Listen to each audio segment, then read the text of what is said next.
we've talked about the cognition, but can you give us your view about this game? What do you think the game is all about, and what is its strengths?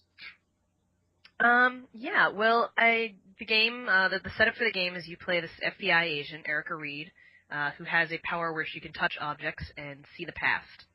And in the very beginning of the game, you play out this scenario where her brother has been kidnapped by a serial killer, and she's going after him to try and save him.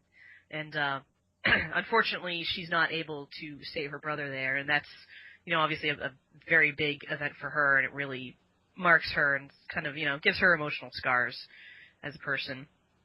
And then the rest of the story picks up a few years later, where she's at a crime scene and she starts, finding clues that are left that only she can find because of what she can do. And so the larger story is kind of who has found out about what she does and why are they leaving her these clues and what they want with her. Do you get to know why that she has these powers in the end? No, that's not really something we go into. We kind of just imply, like, So she's the powers are there just... They're there.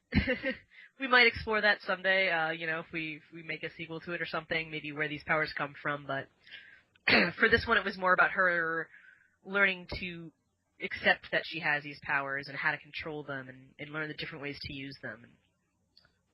Cognition was a game financed by the people with Kickstarter.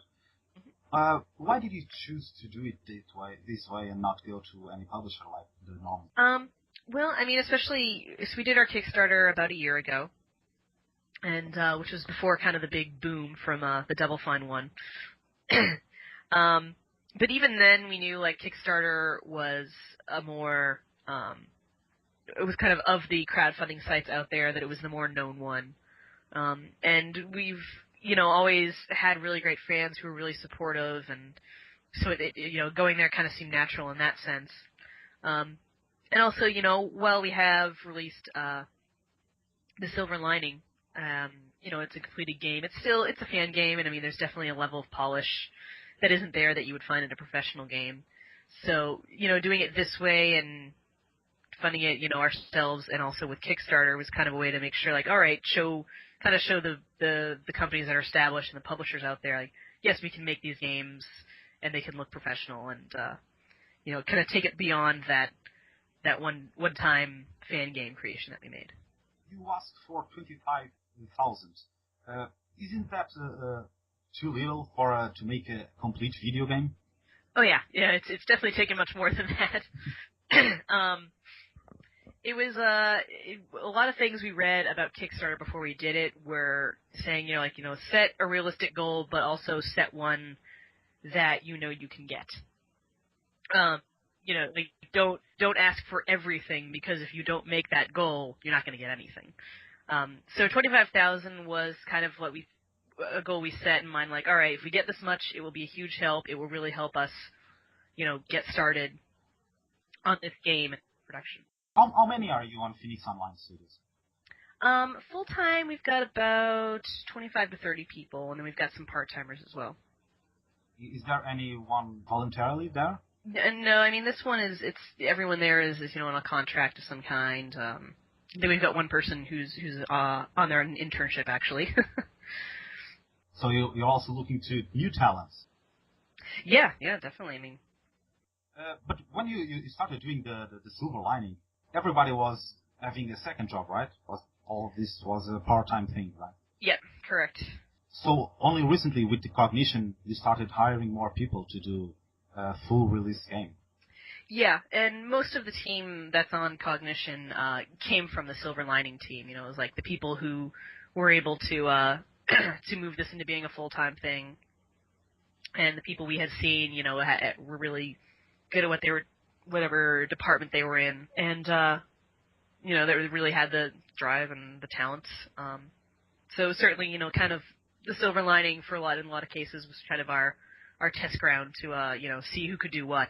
And what is the future for Phoenix Online Studios? Well, we're obviously working on the remaining episodes of Cognition. We're going to have an announcement in the near future about episode 2, actually. and when people can expect that. And we've been starting to work with Jane and her new studio, Pinkerton Road, on her upcoming game, Mobius. Oh, so she helps you, now you help them. Exactly, yep. Can you say anything about that game? Not a whole lot, but I mean, as she said on her website and things she said about it, it's an interesting game. It kind of spans a lot of different locations around the globe, and Can you tell the role of your studios in the making of the game? Are you doing the technical part? yeah, we're doing development. So Jane is obviously designing and writing the script. It's definitely a very interesting and very Jane Jensen kind of game. Yeah, which once people see it, I really think they're gonna like it. And Andy Hoyos, who was also from Sierra, is the art director. And beyond that, Phoenix is helping with the rest of the art, the programming, putting it together basically. Adventure games are kind of a niche thing right now. What do you think is the evolution of this genre?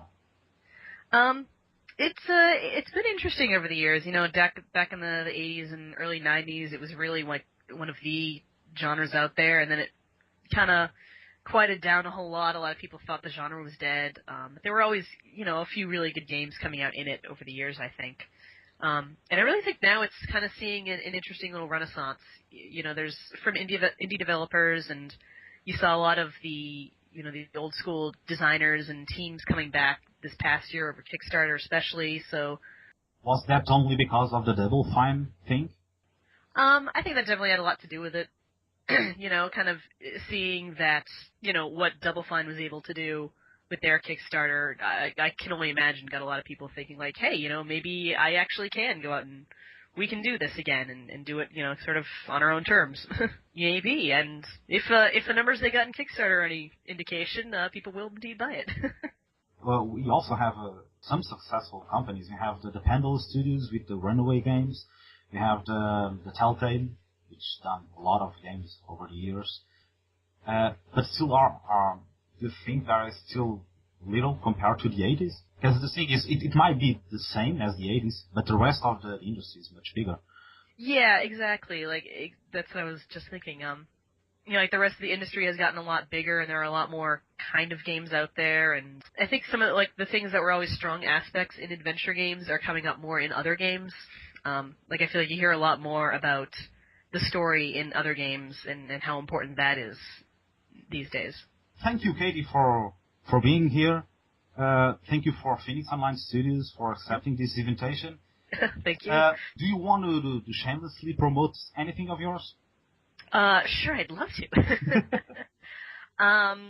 Like I said, Cognition Episode 1 is out there for people who are interested in picking that up, and we're also really trying to get onto Steam right now through the Steam Greenlight process, which is basically, we've got a page up there, and you can go there and just click the yes, I would be interested in buying this if it were on Steam button, and we would love to get on there really soon.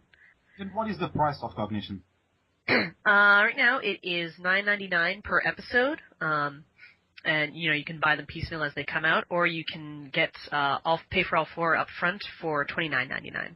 And with that, you also get a digital e-comic. It's basically a little comic book style story. That it's a prequel to the game itself. Actually, kind of covers some of the things that came before the game actually starts.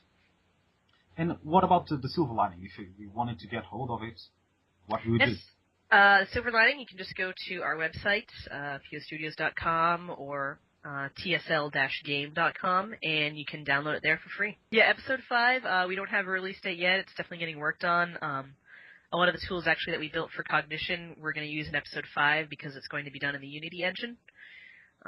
So we're getting those pieces together as we go, and when it's done, it'll be out there. This will be free, right? Oh, yes. Okay. And that's everything. Thank you so much again for this short talk. And I hope to talk to you again soon when the Cognition is finished. Yeah, thank you. Yeah, that'd be great. Muito obrigado por assistirem a esta série de vídeos. Eu queria só vos pedir mais um minutinho de atenção. Phoenix Online Studios precisa mesmo da nossa ajuda para conseguir pôr o jogo no Steam.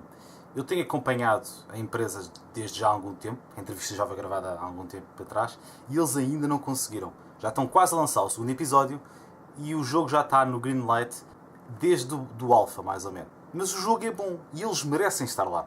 E para quem não sabe, estar no Steam é uma porta aberta para muitos compradores que nem sequer vão comprar o jogo se não estiver nessa loja. Mas para ajudar, é só preciso fazer uma simples coisa. Vou pôr um link aqui, onde vocês podem ir lá à página do Steam e clicar no sim, eu quero que este jogo esteja no Steam. Se quiserem saber mais sobre a empresa, podem ir aqui em baixo, onde eu vou pôr um link para a página deles. Se estiverem interessados em experimentar o jogo grátis que eles têm, que é o Silver Lining, que é a continuação do King Quest 8, podem ir aqui a este lado. E se estiverem interessados em comprar o Cognition, nem que seja só o primeiro episódio, há várias lojas onde podem fazer. Aqui em cima vou pôr uma hiperligação para o Gamersgate, que é uma das lojas virtuais que vende o jogo. Há muitas mais, a GameStop, por exemplo, também vende. Mas pronto, por mim é tudo. Não se esqueçam que para a semana há uma outra entrevista. Eu sou Egas o Grande e tiveram a ver um Tuga Parvo e entrevistar Phoenix Online Studios.